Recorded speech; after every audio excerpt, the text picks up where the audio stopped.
5월 23일 목요일입니다. 오늘은 요한계시록 19장 11절부터 16절까지 말씀. 자기밖에 아는 자가 없는 이름이라는 제목입니다. 자기밖에 아는 자가 없는 이름. 어제 우리가 이 말씀을 한번 묵상했습니다만 19장 11절부터 21장 8절까지 요한계시록의 5번째 덩어리라 그랬죠. 5번째 덩어리. 요한계시록이 가장 핵심되는 부분이에요. 가장 중요한 부분이고 가장 중심이 되는 그런 부분이라 이렇게 말할 수 있어요.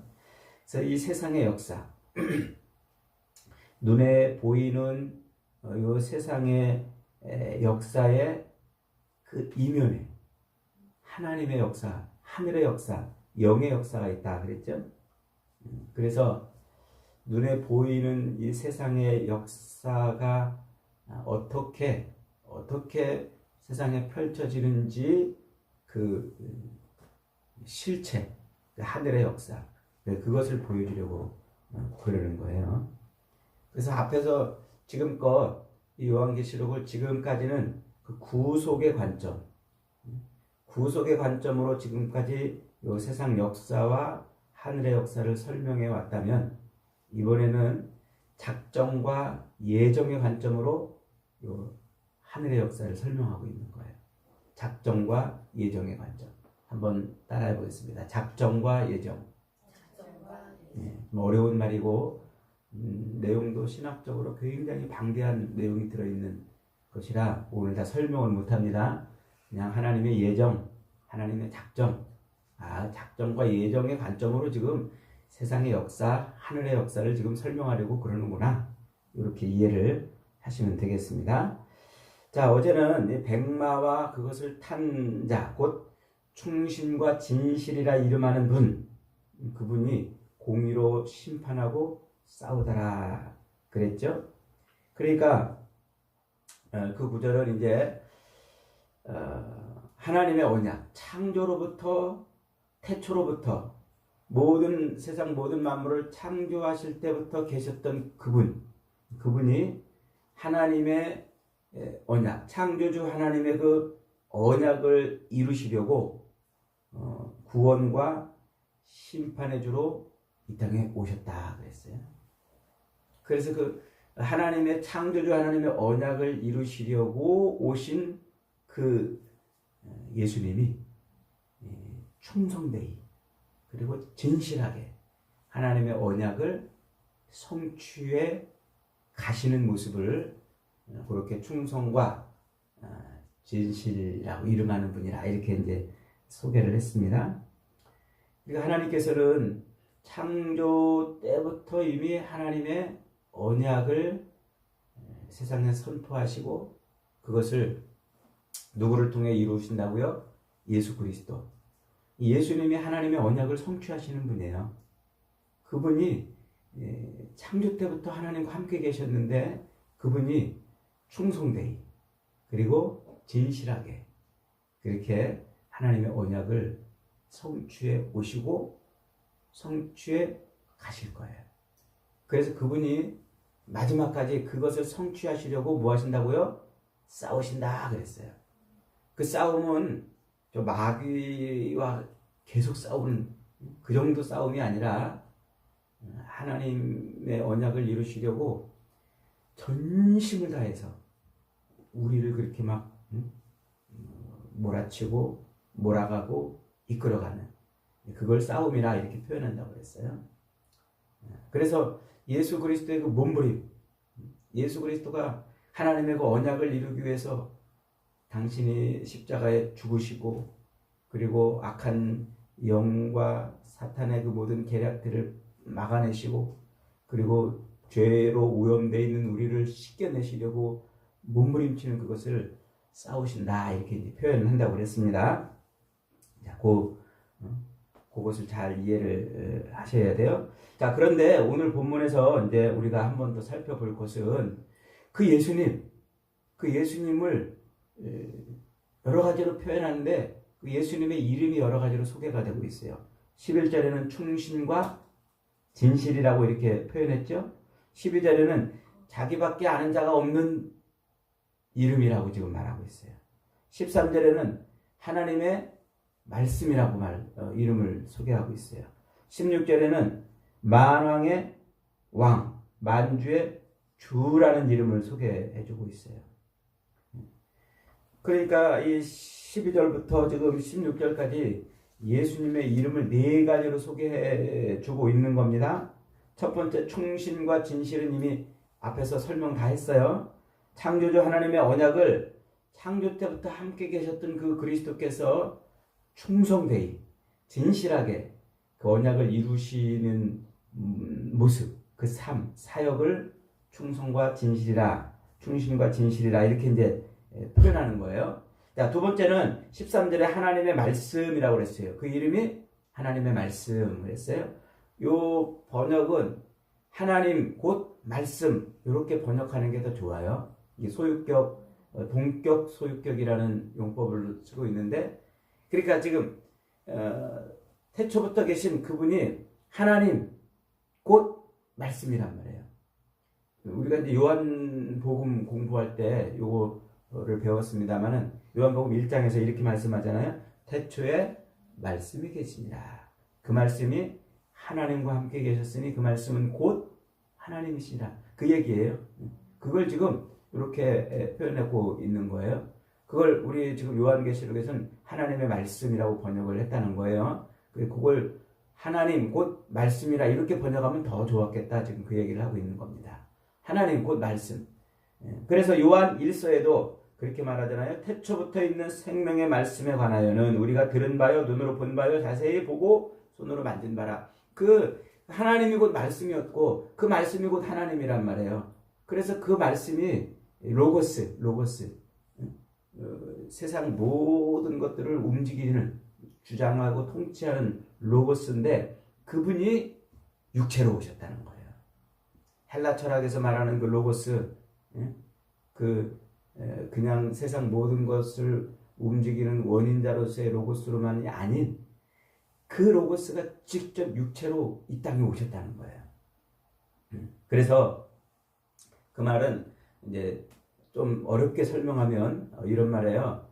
하나님이 천지를 지으실 때 뭘로 지었어요? 말씀으로 지었잖아요. 하나님이 이르시되 빛이 있으라. 하나님이 가라사대 땅과 바다가 물이 나뉘어라. 식물이 있어라. 말씀으로.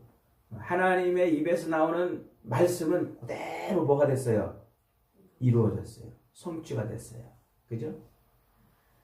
창조 때로부터 계셨던 하나님의 언약을 성취하시려고 이 땅에 육체를 입고 오신 그 예수 그리스도가 말씀이란 말이에요. 이 말은 무슨 말이에요?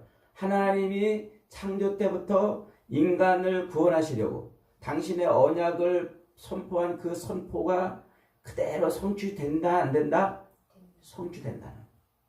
그리스도께서 육체로 이 땅에 오셔서 그 구원 사역을 이루어 가시는 그 사역은 하나님의 입에서 나온 말씀이기 때문에 그대로 성취가 된다는 그 얘기를 하고 있는 거예요. 한 톨도 한 터럭도 어긋남 없이 하나님이 작정한 대로 하나님이 예정한 대로 그대로 성취가 된다. 그 얘기를 지금 하고 있는 겁니다. 그래서 그 이름을 하나님 곧 말씀이라 이렇게 이제 표현하고 있는 거예요. 자, 그 다음에 이제 세 번째는 뭐라고 말하고 있습니까? 네 번째는 뭐라고 말하고 있습니까? 그 다음에는 자기밖에 아는 자가 없는 이름이라고 했어요. 자기밖에 아는 자가 없는 이름. 요거 설명하기 전에 이제 16절에 네 번째 나오는 이름. 네 번째 나오는 이름은 뭐예요? 만왕의 왕, 만주의 주라 이름하죠. 이건 뭐 더 설명하지 않아도 이제 다 알죠. 예수님이 만왕의 왕, 만주의 주, 모든 것을 통치하시는 분이시란 말이에요. 모든 것을. 그래서 예수님은 앞에 이제 예수님이 11절에 보면 이렇게 돼 있잖아요. 내가 또 하늘이 열린 것을 보니 백마와 그것을 탄 자가 있으니 그 이름은 충신이라 진실이라 그가 공의로 심판하며 그랬어요. 그 12절에 그의 눈은 불꽃 같고 머리에는 많은 관들이 쓰여있다. 요 관들, 이 머리에 면류관을 쓰고 있는 거예요. 면류관. 근데 그 면류관이 한 개가 아니고 많이 셀 수 없이 많이 있는 표현이에요. 셀 수 없이. 그 용과 그 거짓 선지자도 땅 짐승도 머리에 관을 썼잖아요. 근데 한 개 썼어요. 예수님은 수도 없이 많이 썼어요. 이 통치의 관. 그러니까 이 예수님은 세상 모든 것들보다도 더 뛰어난, 더 강한 그런 통치자이시라는 의미예요. 그게 만왕의 왕, 만주의 주. 그러니까 사탄도, 마귀 사탄도 예수님이 그 사탄을 못 이겨서 지금껏 싸워오고 있는 게 아니란 말이에요. 사탄을 한 방에 제압할 수 있는 능력의 주시라는 말이에요. 뒤에 가서 한 번 더 설명합니다. 자, 이제 12절에 나와 있는 자기밖에 아는 자가 없다. 이름이 쓰여 있는데 12절 다시 한번 읽어봅니다. 시작. 그 눈은 불꽃 같고 머리에는 많은 관들이 있고 또 이름 쓴 것이 하나가 있는데 자기밖에 아는 자가 없다. 요 말이 무슨 말인가? 요거를 우리가 이해를 하고 넘어가야 돼요. 네, 히브리 사람들은요, 이 유대인들은 이름이 그냥 이름이 아니고 그 이름이 그 사람의 삶의 속성을 나타내는 거예요. 그래서 그 이름대로 사는 거예요. 이름대로. 이제 아담이 모든 생물들을 부르는 대로 이름이 됐다고 그랬잖아요. 그러니까 그 개념이 히브리 사람들의 이름에 들어있어요. 그래서 이름 그러면 그 사람의 삶, 그 사람의 속성, 그 사람의 생애 이런 걸 나타내는 거예요. 이름. 그래서 하나님이 아브람을 부르시고 나중에 아브라함으로 이름을 바꿔주시죠. 그 다음에 사레도, 아브라함의 아내 사레도 사라로 이름을 바꿔주세요. 그 이름이 그 인생의 삶인 거예요. 그러니까 하나님이 부르시기 전에 가졌던 그 인생에서 하나님이 부르신 이후의 인생으로 바뀌는 걸 보여주는 거예요. 야곱도 이름이 뭘로 바뀌어요? 이스라엘로 바뀌어요. 그러니까 야곱, 짠지 걸어 넘어뜨린다 이런 뜻이에요. 야곱이라는 이름은 발뒤꿈치를 잡는 자 이런 의미인데 정확히 말하면 남의 저기를 짠지 걸어 넘어뜨린다 이런 거 있잖아요. 그런 이름이에요. 남을 쓰러뜨리고 남을 해하고 남을 그러면서 사는 존재였는데 그가 하나님으로 인해서 이름이 바뀌어요. 이스라엘로. 그러면서 이스라엘로 살아가요. 이름에는 그런 의미들이 담겨 있는 거예요. 의미들이. 그러니까 모든 이 땅에 있는 존재들은 다 그 이름대로 사는 거예요. 이름대로. 그런데 자기밖에 아는 이가 없는 이름으로 예수님이 소개가 되고 있어요. 이게 무슨 뜻일까요? 예수님의 삶, 예수님의 사역 중에 세상에 계시되지 않은, 드러나지 않은 사역이 있다는 거예요. 예수님이 지금껏 구원자로 등장하잖아요. 구원자로 등장해서 어린 양으로 그렇게 소개가 돼서 그 어린 양, 구원자로서의 삶을 살아오시잖아요. 그런데 그 예수님의 이 말세의 심판주로 등장해서 세상을 심판하시고 아버지 하나님의 그 언약을 성취해 가시는 과정 속에 예수님이 하시는 그 일이 우리에게 계시되지 않은 일이 있다는 거예요. 그래서 자기밖에 모르는 이름이라 이렇게 표현을 하고 있습니다. 이게 무슨 말이냐면요. 저 출애굽기 6장에 가면은요. 하나님이 모세에게 야 모세야 너 빨리 저 애굽에 가가지고 내 백성 이스라엘 내 백성들한테 하나님 여호와 하나님이 너희를 애굽에서 건져가지고 너희를 저 새로운 땅에 가서 하나님을 예배하는 그런 백성이 되게 할 것이다 하고 빨리 가서 알려라 이런 말이 나와요. 제가 그 구절을 읽어봅니다. 출애굽기 6장 3절로 내가 아브라함과 이삭과 야곱에게 전능의 하나님으로 나타났으나 나의 이름을 여호와로는 그들에게 알리지 아니하였고 가나안 땅 곧 그들이 거류하는 땅을 그들에게 주기로 그들과 언약하였더니 이제 애굽 사람이 종으로 삼은 이스라엘 자손의 신음소리를 듣고 나의 언약을 그때 했던 언약을 기억하노라. 그러면서 이스라엘 자손에게 말하기를 나는 여호와라. 내가 애굽 사람의 무거운 짐 밑에서 너희를 꺼내며 그들을 노역에서 건지고 나의 편팔과 여러 큰 심판들로 너희를 속량해서 애굽에서 건질 것이다. 빨리 가서 알려줘라. 이렇게 말하는 거예요. 나는 여호와로라. 근데 이상하게 앞절 3절에서는 아브라함과 이삭과 야곱에게는 내가 전능하신 하나님으로는 나타났으나 나의 이름을 여호와로는 소개하지 않았다. 그러면서 지금 너 이스라엘 백성 애굽에 있는 백성들에게는 빨리 가서 나를 여호와라고 알려줘라. 이렇게 말하고 있다는 거예요. 아니 아브라함과 이삭과 야곱은 여호와 하나님을 몰랐을까요? 알았을까 몰랐을까요? 창세기 15장 6절에 보면요. 아브라함이 여호와를 믿으니 여호와께서 그를 그의 의로 여기셨다.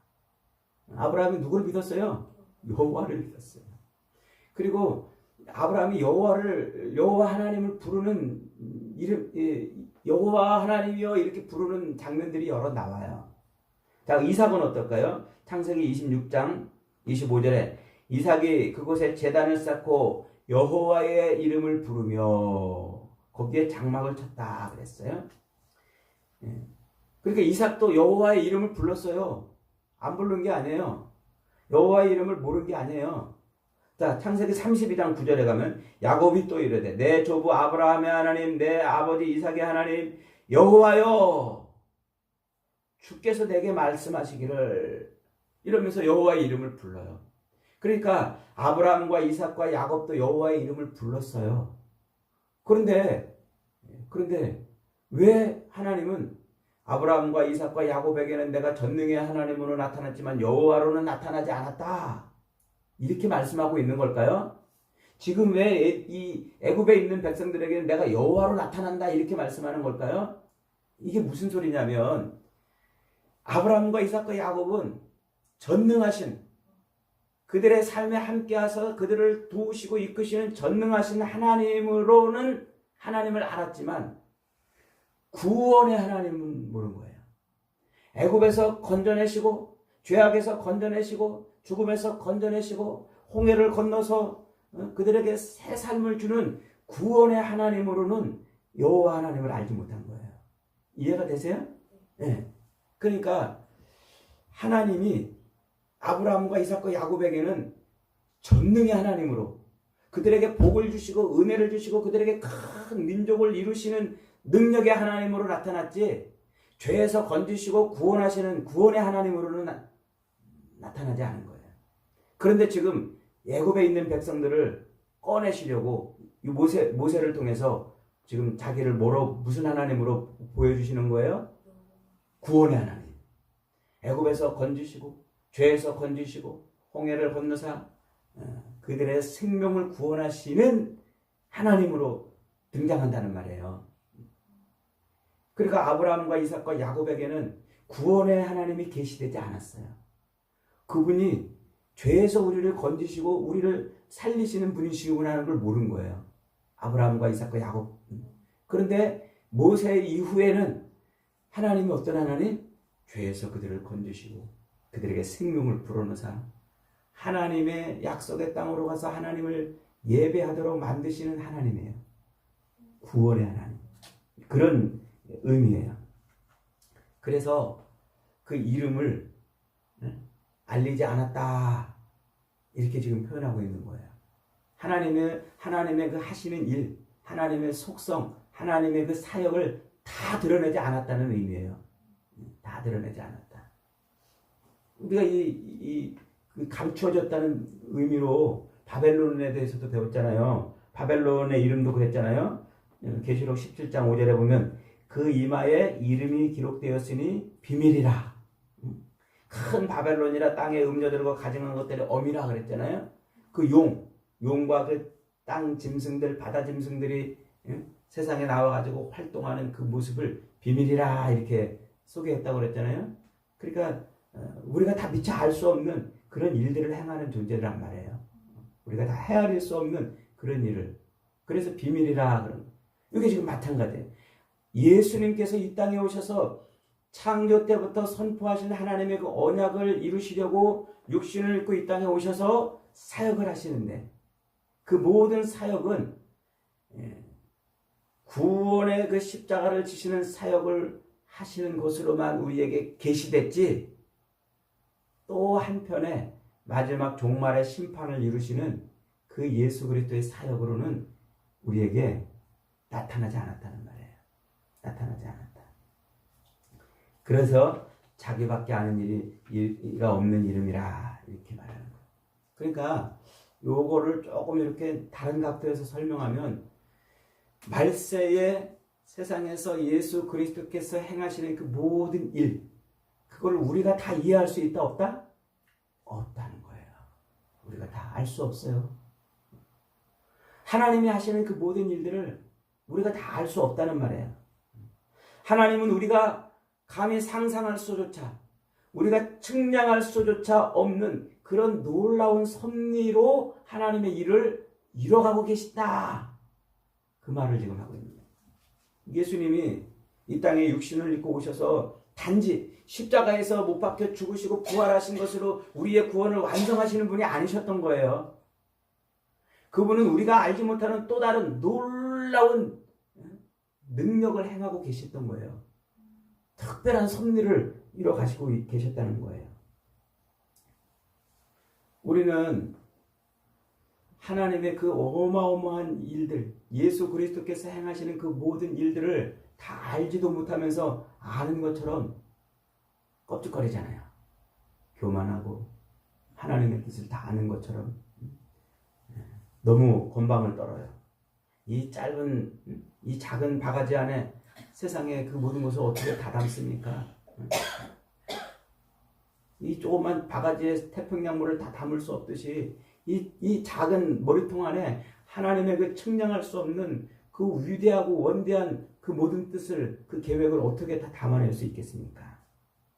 그래서 우리는 마치 하나님의 그 뜻을 아는 것처럼 늘 원망하고 불평해요. 이 말세에 벌어지는 내 삶에서 벌어지는 이 일, 하나님이 나 사랑하신다며 왜 나에게 이렇게 안 해주는 거야? 하나님이 나를 통해서 뭔가 하신다며 왜 나로 이렇게 고난을 당하게 하는 거야? 왜 나를 힘들게 하고, 내가 바라고 원하는 것 왜 내 기도는 들어주지 않는 거야? 우리는 그런 원망과 불평을 가득 안고 살아가는 거예요. 그 세상에 그 모든 마지막 이 말세의 삶의 중심에 내가 있는 거예요. 내가 잘되고 내가 형통하고 내가 바라는 것을 이루는 삶이 되어야, 그래야 하나님이 진짜 계신 것 같고, 그래야 하나님의 영광이 드러나는 것처럼 그렇게 생각한다는 거예요.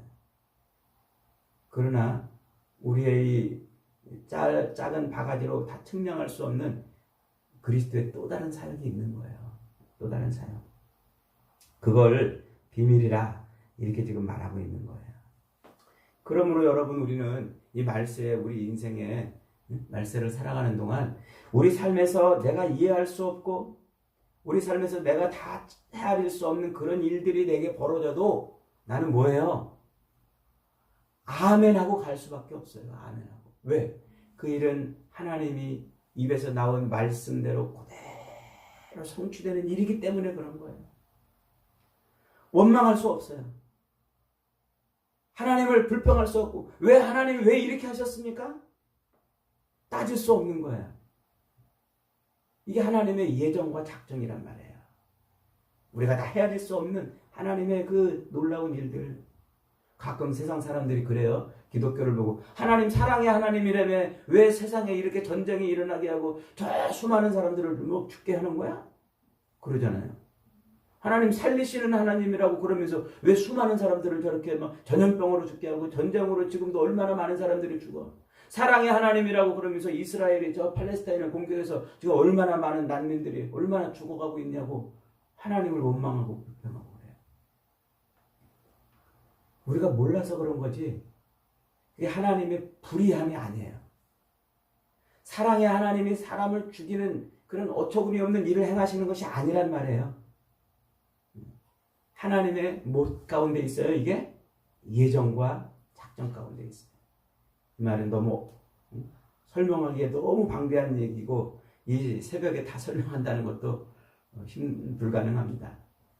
그래서 이걸 비밀이라 우리가 다 알지 못하지만 그러나 하나님의 뜻은 예수 그리스도를 통해서 어떻게 된다?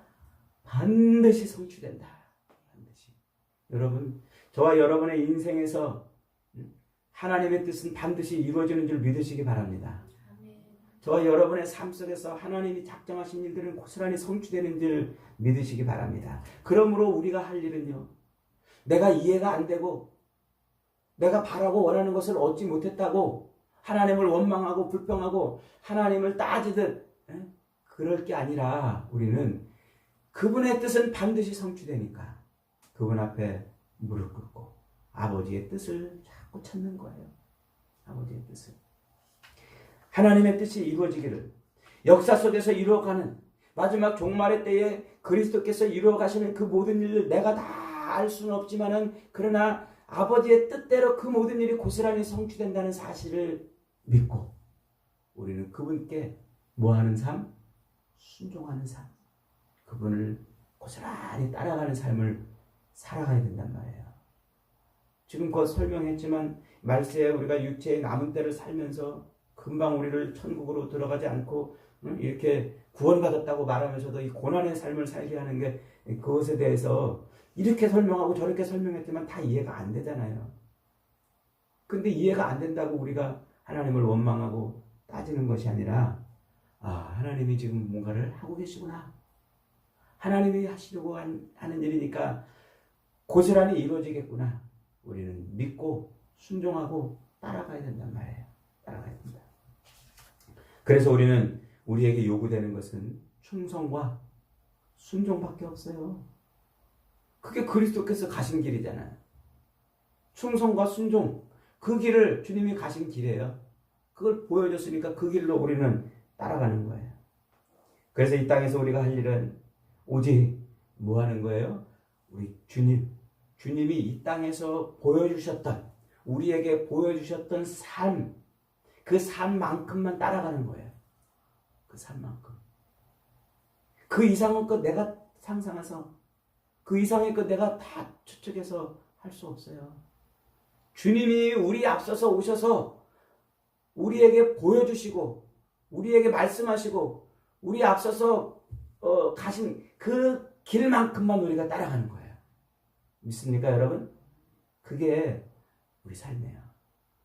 사도 요한은 그 이야기를 요한 1서에서 이렇게 설명하고 있어요. 제가 읽어봅니다. 요한일서 2장 12절로 18절에 보면, 자녀들아, 내가 너희에게 쓰는 것은 너희 죄가 그의 이름으로 말미암아 사함을 얻으며. 예수의 이름으로 우리 죄가 사함받음을 믿습니까? 이미 그렇게 기록해놨어요. 두 번째, 아비들아, 내가 너희에게 쓰는 것은 너희가 태초부터 계신 일을 알미요. 태초부터 그분이 계셨다는 거예요. 그걸 우리가 안다는 거예요. 청년들아, 내가 너희에게 쓰는 것은 너희가 악한 자를 이겼음이라. 그리스도 예수 안에서 우리가 승리했잖아요. 아이들아, 내가 너희에게 쓴 것은 너희가 아버지를 알았으며. 아비들아, 내가 너희에게 쓴 것은 너희가 태초부터 계신 일을 알았으며. 청년들아, 내가 너희에게 쓴 것은 너희가 강하고 하나님의 말씀이 너희 속에 거하고 너희가 흉악한 자를 이겼음이라. 강조 반복해요. 그러면서 이제 15절에서 이렇게 말해요. 이 세상이나 세상에 있는 것들을 사랑치 말라. 누구든지 세상을 사랑하면 아버지의 사랑이 그 속에 있지 아니하니 이는 세상에 있는 모든 것이 육신의 정욕과 안목의 정욕과 이생의 자랑이니 다 아버지께로 쫓아온 것이 아니요 세상으로부터 나온 것이라. 이 세상도 그 정욕도 지나가되 오직 하나님의 뜻을 행하는 이는 영원히 거하느니라. 아이들아, 이것이 마지막 때라. 적그리스도가 이르겠다 함을 너희가 들은 것과 같이 지금도 많은 적그리스도가 일어났으니 이러므로 우리가 마지막 때인 줄 아노라.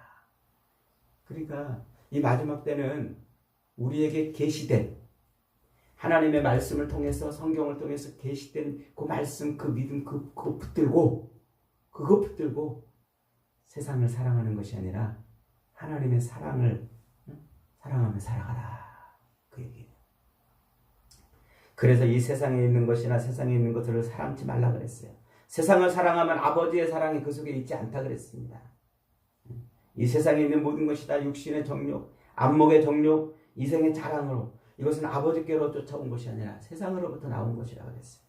세상도 지나가되 정욕도 지나가되 오직 하나님의 뜻을 행하는 이는 영원히 거하느니라. 이게 영생을 얻는 거예요. 아버지의 뜻. 그래서 예수님이 이렇게 말씀하세요. 나더러 주여 주여 하는 자마다 다 천국에 들어갈 것이 아니요 하늘에 계신 내 아버지의 뜻대로 행하는 자라야 들어가리라. 할렐루야. 아버지의 뜻. 그 아버지의 뜻을 사도 요한은 또 요한복음 6장에서 이렇게 구체적으로 표현했어요. 나를 보내신 이의 뜻은 내게 주신 자 중에 내가 하나도 잃어버리지 아니하고 마지막 날에 다시 살리는 이것이니라. 내 아버지의 뜻은 아들을 보고 믿는 자마다 영생을 얻는 이것이니 마지막 날에 내가 이를 다 살리리라. 사랑하는 여러분, 우리는 우리 앞서서 이 땅에서 계시해 주신 그리스도 예수의 삶의 모습만 보고 따라가면 돼요. 내 삶에서 벌어지는 내가 다 이해할 수 없고 내가 바라고 원하는 것을 얻지 못했다고 원망, 불평, 탄식하며 사는 게 아니라 우리 앞서서 하나님의 뜻을 고스란히 성취하신 그 주님을 보고 가는 거예요. 주님을 보고. 그럴 때 내 삶에서 아버지의 뜻이 고스란히 뭐하리라? 이루어지리라. 이루어지리라. 그래서 말세에 우리가 할 일은 아들, 하나님, 아들 되신 그 하나님 예수 그리스도를 열심히 배우는 거예요. 그분이 어떻게 살았나? 그분이 어떻게 가셨나? 그분이 어떻게 이럴 때 어떻게 하셨나? 저럴 때 어떻게 하셨나? 그분이 살았던 삶이 곧 우리가 살아야 될 삶인 거예요. 마지막 때에. 이게 우리에게 알려주시는 마지막 때의 말씀인 거예요. 그분이 살았던 삶, 뒤에 가서 한 번 더 설명합니다. 그분은 이 땅에서 왕으로 사셨어요. 왕으로. 예수님이 이 땅에서 뭘로 사셨어요? 왕으로 사셨어요.